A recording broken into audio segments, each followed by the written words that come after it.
వానర సేన నా శరాఘాతానికి భస్మమైపోతారు. ఓం నమ శివాయ, ఓం నమ శివాయ, ఓం నమ శివాయ.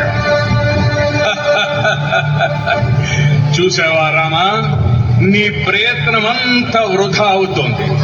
నీ మేలుకై చెబుతున్నాను, విను. యుద్ధ భూమిని వదిలి అయోధ్య నగరానికి మరలిపో. రావణ, నీ శక్తి తెలుసుకుని మాట్లాడు. వృథా ప్రలాపాలు చేయకు. రామబాణాన్ని కాసుకో. ఎన్ని అస్త్రాలు ప్రయోగించినా ఇతను మరణించడం లేదే. విభీషణ, రావణుడు మరణం లేకుండా వరం పొందలేదు కదా. నరులు వానరులు అల్పులని మా అన్నగారి అభిప్రాయం. అందుచేత ఆ ఇరువురి చేతిలో తప్ప ఇతరుల చేతిలో మాత్రమే చావు లేకుండా వరం కోరుకున్నాడు. అతని మరణానికి ఒక రహస్యం ఉంది, అది రామునికి తెలియజేస్తాను. రామా, రావణుని ఉదరంలో నాభి వద్ద అమృత భాండం ఉన్నది. దాన్ని ఛేదించి అతను మరణిస్తాడు. సరే.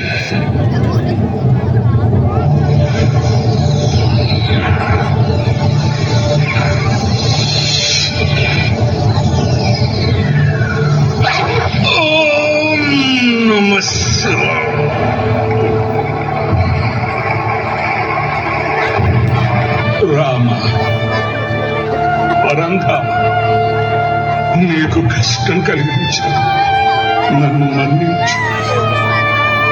ఓం నమ శివాయ, ఓం నమ శివాయ. లక్ష్మణ,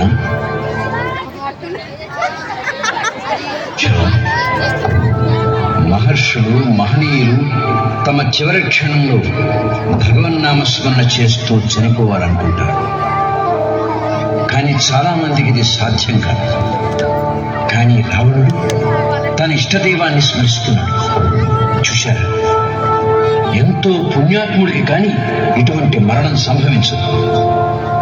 చూడు లక్ష్మణ, రావణుడు ఎంతో విజయవంతంగా తన రాజ్యాన్ని పరిపాలించాడు. అతని విజయ రహస్యం ఏమిటో తెలుసుకుంటా. విజ్ఞాన ఖని, మీరు మా అగ్రజులై ఉండగా ఆ రావణుని అడగమంటారా? అవును, విజ్ఞానం కలిగి ఉండటం ఒక్కటే చాలదు లక్ష్మణ, దానిని ఆచరణలో పెట్టారు. నాకు ఆ అవకాశం రాలేదు. నేనెప్పుడూ రాజ్యాన్ని పరిపాలించలేదు. రావణుడు రాజ్యాన్ని పరిపాలించాడు. అంత మాత్రం చేత అతనికి రాజనీతి తెలుసంటారా? లక్ష్మణ, ఒక్క క్షణం రావణుడు నీ శత్రువు అని మర్చిపో. అతడు చేసిన నేరానికి అతన్ని శిక్షించాను తప్ప నాకు రావణునిపై ద్వేషం లేదు. చూడు, అతను తప్పు చేస్తున్నాడని తెలిసి కూడా వారించకుండా అతని కోసం లక్షలాది రాక్షసులు ప్రాణాలు అర్పించారు. ఎందుకో తెలుసా? తెలియదు. రావణుడు తన ప్రజల్ని కన్నబిడ్డల్లా పరిపాలించాడు. వారి కోసం స్వర్ణలంకను నిర్మించాడు. అందుకే ఆ విజయ రహస్యం తెలుసుకో. సరే రావణ, నీ విజయ రహస్యం ఏమిటో చెప్పు. లక్ష్మణ, రఘువంశంలోనే పుట్టేవా? ఏ, నీకేమైనా అనుమానంగా ఉందా? అనుమానంగానే ఉంది. అదీగాక నువ్వు శ్రీరామచంద్రుడికి తమ్ముడువేనా? నేను రామచంద్రుడికి ప్రియమైన సోదరుణ్ణి. ఏ అలాగడుగుతున్నావే? నిన్ను చూస్తే అలా అనిపించటం లేదులే. ఏ, ధర్మమూర్తి రామచంద్ర ప్రభు పంపితే వచ్చావు తప్ప నీకు నీవే రాలేదు, అవునా? రాజనీతి గురించి తెలుసుకుందుకు వచ్చావు, అవునా? చెప్పేవాడు గురువు, తెలుసుకునేవాడు శిష్యుడు, అవునా? అవును. మరి గురువు దగ్గర శిష్యుడు ప్రవర్తించవలసిన తీరిదేనా? క్షమించండి, మీకు నమస్కారం. ఇప్పుడు రాజనీతి గురించి చెప్పండి. చెప్తాను. ఒక్కసారి మీ అన్నగారిని శ్రీరామచంద్రమూర్తి పిలు. అన్నగారు, రావణ బ్రహ్మ మిమ్మల్ని పిలుస్తున్నారు. వేదాంగ కోవిదులు, పరమశివభక్తులు, మహనీయులు రావణ బ్రహ్మకు కోసల దేశాధీశుడు దశరథ చక్రవర్తి కుమారుడు శ్రీరాముని నమస్కారాలు అందుకోండి.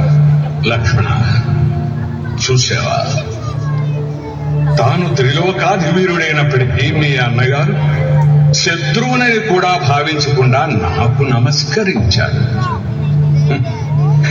ప్రభువుకి పెద్దల పట్ల ఎనలేని గౌరవం ఉండాలి. తాను పండితుడైనా, మహావీరుడైనా, అఖండ ఐశ్వర్యం ఉన్నా అహంకరించక అందరి పట్ల వినయాన్ని ప్రదర్శించాలి. రాజనీతిలో ఇది మొదటి పాఠం. రా, నీ వినయ వందనాలకి నా నమస్కారాలు అందుకోవయ్యా. చేతులు జోడించలేరు, మన్నించవయ్యా.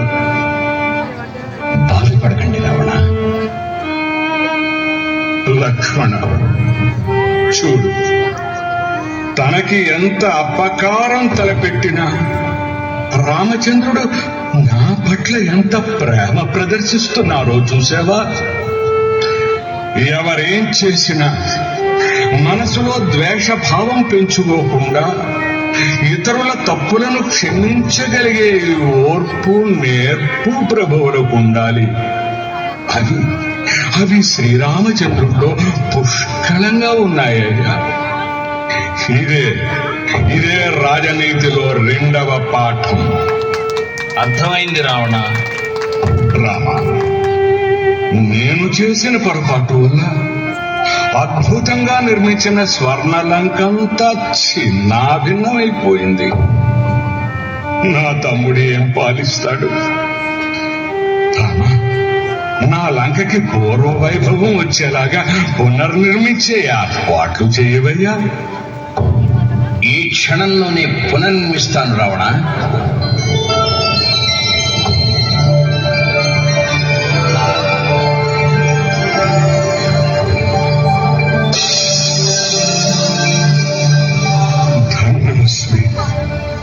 ధనుస్మి రామచంద్ర, ధనుస్మి. నా కళ్ళ ముందే నా స్వర్ణ లంకకు పూర్వ వైభవం చేకూర్చావు. లక్ష్మణ, రామచంద్ర ప్రభువుని చూసావా? లంకను పునర్నిర్మించమన్నాను, మరుక్షణంలోనే ఆ పని పూర్తి చేశాడు. ఏదైనా ప్రజలకు మేలు చేయదలుచుకుంటే ఆలస్యం చేయకుండా వెంటనే చెయ్యి. అప్పుడే రాజుగా విజయం సాధిస్తావు. ఇదే రాజనీతిలో మూడవ పాఠం. చాలా అద్భుతమైన నీతిని సాధారణంగా చూపించారు. లక్ష్మణ, స్వర్గానికి మెట్లు నిర్మిద్దామనుకున్నాను. ప్రపంచమంతా జయించాను తప్ప ఆ పని చెయ్యలేకపోయాను. ఎందుకో తెలుసా? మరి ఎందుకు చేయలేకపోయారు? ఎవరు ఆ విషయం గుర్తు చేసినా రేపు చేద్దామని వాగ్దానం చేసేవాడిని. మరి మర్నాడు స్వర్గానికి మెట్లు నిర్మించలేకపోయారా? లక్ష్మణ, రేపు చేద్దామని వాయిదా వేసిన ఏ పనిని నువ్వు జీవితంలో చేయలేవు. అందుచేత రేపు అన్న పదాన్నే నీ మనస్సు నుంచి చెరిపేయి. అప్పుడే నీవు విజయం సాధించగలవు. రాజనీతిలో నాలుగవ పాఠం ఇదే. శ్రీరామచంద్ర, అపూర్వమైన వినయ సంపద, క్షమ, మంచిని వెంటనే చెయ్యాలనే పట్టుదల నీలో పుష్కలంగా ఉన్నాయని రాజనీతిని నేను నీకు బోధించవలసిన అవసరం లేదు. లక్ష్మణ, చూడు, నీకు రాజనీతిని చెప్పించాలనే మీక్షతో శత్రువునని కూడా ఆలోచించకుండా నాకు తన దివ్య దర్శన, స్పర్శన, సంభాషణ భాగ్యాన్ని అనుగ్రహించాడు శ్రీరామ ప్రభు. ఆ ప్రభు అడుగు జాడల్లో నడుచుకోవయ్యా, గొప్ప కీర్తి గడిస్తావు. జై శ్రీరామ్, జై శ్రీరామ్, జై